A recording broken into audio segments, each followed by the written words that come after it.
Hi friends, మీ Guntakal local boy. So మనమైతే ఒక building start చేసినాము 19 తారీఖు మంగళవారము.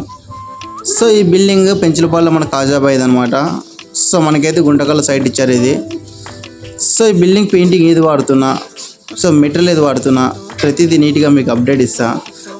సో ఇలాంటి వరకు మీకు తెలియాలన్నా, మీరు ఒకవేళ ఇలాంటి వరకు తెలుసుకోవాలన్నా, సో ఏ పెయింటింగ్ వాడుతున్నాం, ఏ మెటీరియల్ వాడుతున్నాం, దీనివల్ల ఏ ఉపయోగం ఉంటుంది, సో అన్ని పెయింట్లకి కంపేర్ చేసి ఈ పెయింట్ బాగుంటుందా, సో ఈ పెయింట్ ఏ పెయింట్ తక్కువ బడ్జెట్లో వస్తుంది, ఏది పెయింట్ లైఫ్ వస్తుంది, ఇవన్నీ తెలుసుకోవాలంటే ఫస్ట్ నా వీడియోకి మీరు ఒక ఫాలో కొడితే ప్రతి వీడియో మీకు ముందుగా అప్డేట్ వస్తుంటుంది. సో ప్రతిదీ మీకు అన్నీ నీట్గా ఎక్స్ప్లెయిన్ చేస్తాను. సో ఇలాంటి వర్క్ కావాలంటే స్క్రీనింగ్ కంపెనీ నెంబర్ కాల్ చేయండి. సో నా ఫాలోవర్స్ నన్ను నమ్మొచ్చిన వాళ్ళకైతే నేను నీట్గా వర్క్ చేస్తాను. Thank you very much.